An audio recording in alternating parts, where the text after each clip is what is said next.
Today marks 25 days until our Japan trip, and guess who has not packed? Raise your hands if you haven't packed a single thing.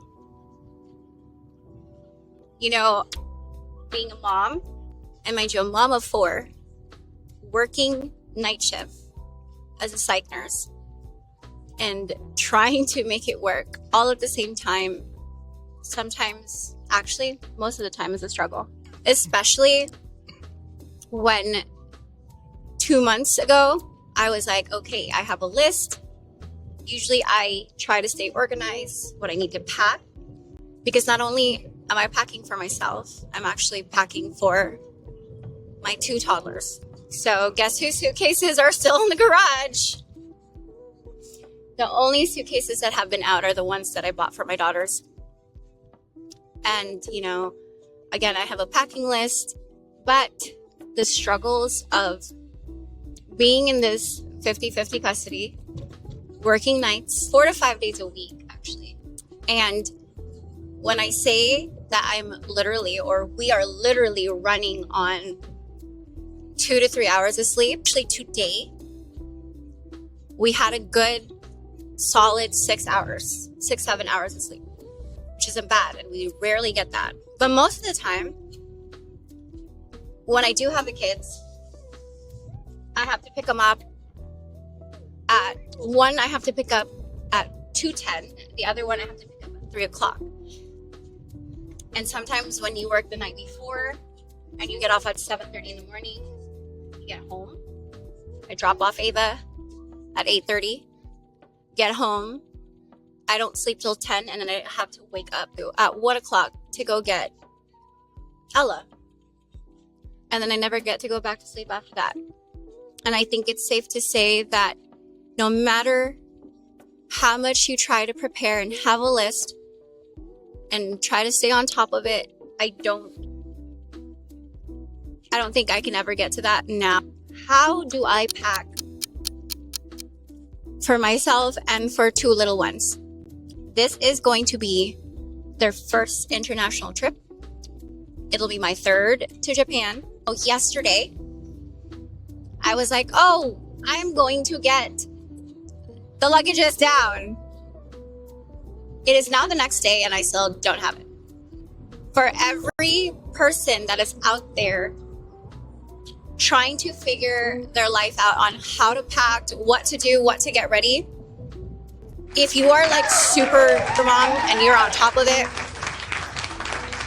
kudos to you, because I have not gotten anything together.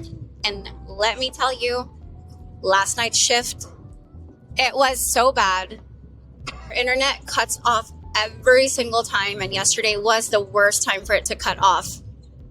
Shit was not done, so it was so hectic. We had admissions coming in.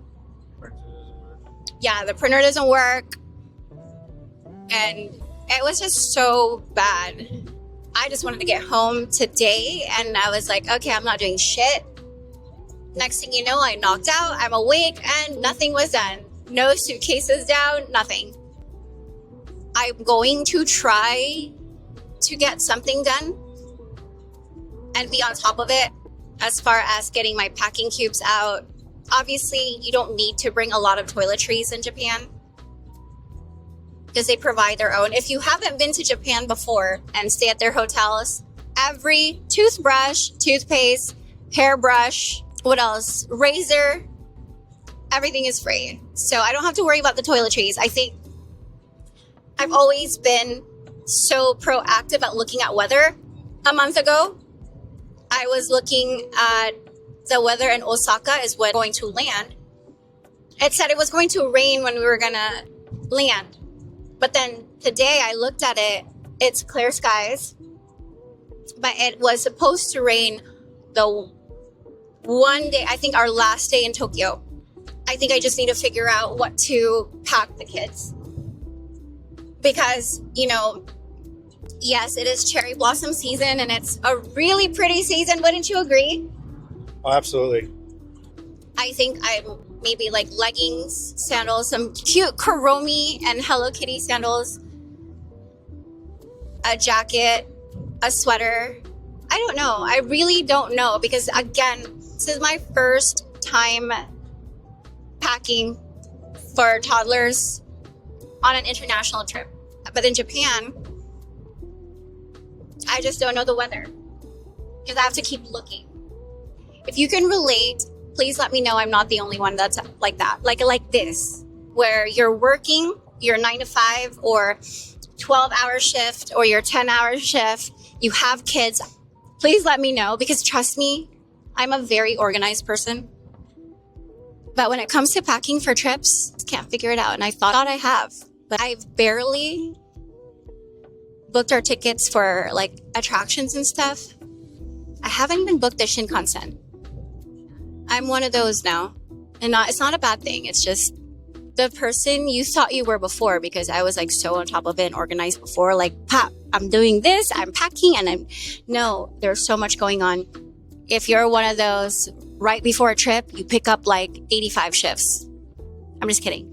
You pick up like extra shifts just to get that extra money. That's me too. So, see you guys on the next episode.